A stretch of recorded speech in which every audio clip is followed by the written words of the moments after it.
Jóvenes de cuarto semestre, muy buenos días. Bienvenidos a su clase de Historia de México. El tema que veremos el día de hoy se refiere a los proyectos de nación. Comenzamos con el proyecto monárquico. Después de firmada el Acta de Independencia, el nuevo país, México, surgió como una monarquía constitucional. Imitaba el esquema monarquía española, ello por lo que respecta a la Constitución de Cádiz de 1812. Asimismo, México se convirtió en el más grande de los países hispanoamericanos, ya que en el año 1822 se amplió aún más su territorio con la anexión de las provincias de Centroamérica. Con ello, sin embargo, comenzaron más serios problemas para el país independiente, pues en primer lugar carecíamos de un gobierno sólido, tampoco teníamos un presupuesto suficiente ni de los medios para resolver los problemas a los cuales se enfrentaba la nación recién independiente. A todo lo anterior, habría que agregar las aspiraciones de los criollos, quienes se hicieron cargo de la administración del país aún sin tener experiencia en la materia. En septiembre de 1821 se va a instaurar la Junta de Gobierno compuesta principalmente por aristócratas. Esta junta va a elegir a Agustín de Iturbide como emperador, con el nombre de Agustín I. Posteriormente, este señor nada más va a gobernar como emperador 11 meses. Ello toda vez que el general Antonio López de Santana se va a levantar en armas en Veracruz y va a declarar que México debía constituirse en una república.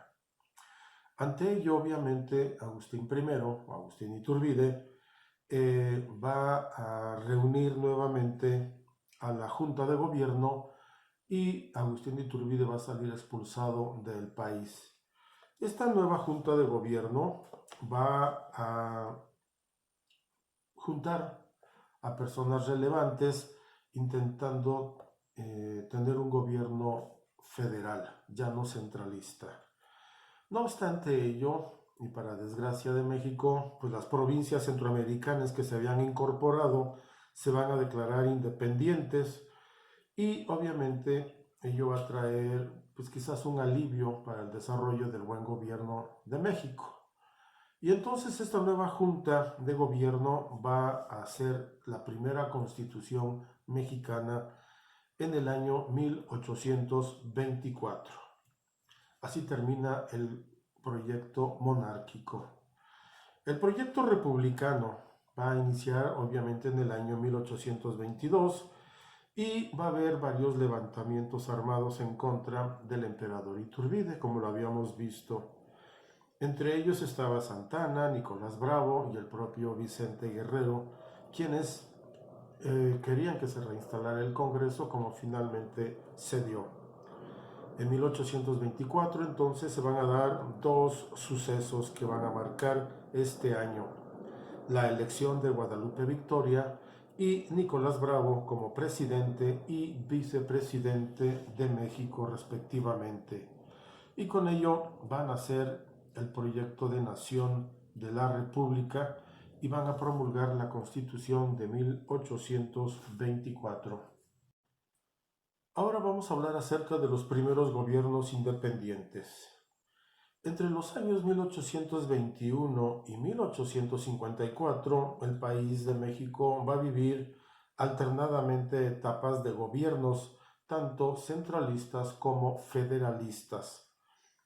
Estos cambios políticos obviamente no van a suceder de manera pacífica, pues frecuentemente llegaban al poder a través de revueltas o levantamientos armados, de golpes de Estado, y lo que va a ser difícil que se consolidara la Constitución de 1824. En esas acciones militares participaron principalmente caudillos y caciques.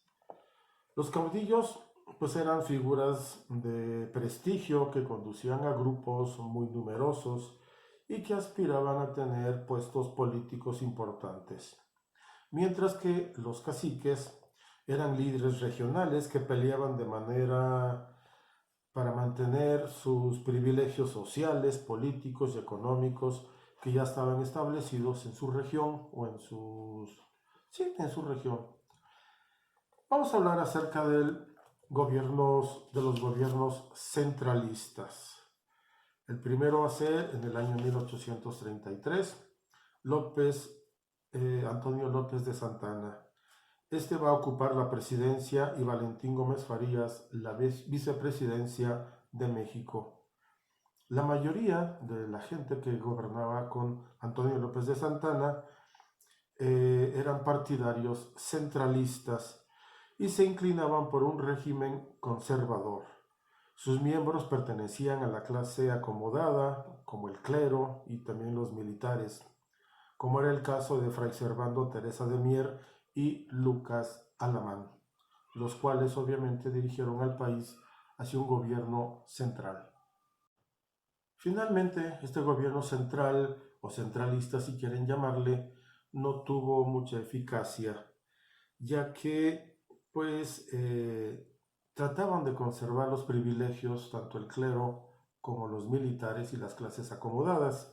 No obstante, pues había mucho descontento en la población. Además, la poca gente que vivía en el actual estado de Texas, pues aunque eran mexicanos, pero se sentían olvidados. Realmente el gobierno desde el centro no alcanzaba a enviar protección para estas personas que vivían allá, por lo cual van a decidir, como lo veremos más adelante, independizarse de México y anexarse a los Estados Unidos de Norteamérica. También trajeron otros problemas como la epidemia de cólera, que no fue bien vista o no pudieron enfrentarla. Se había elevado la pobreza y ello también hubo un aumento de precios en los alimentos. Con ello prácticamente el gobierno de Antonio López de Santana fue un fracaso en todos los sentidos y obviamente pues la gente no estaba contenta con ello. La próxima clase seguiremos hablando acerca de los primeros gobiernos independientes o independentistas de México. No olviden sus evidencias, enviarlas este día y por favor cuídense mucho.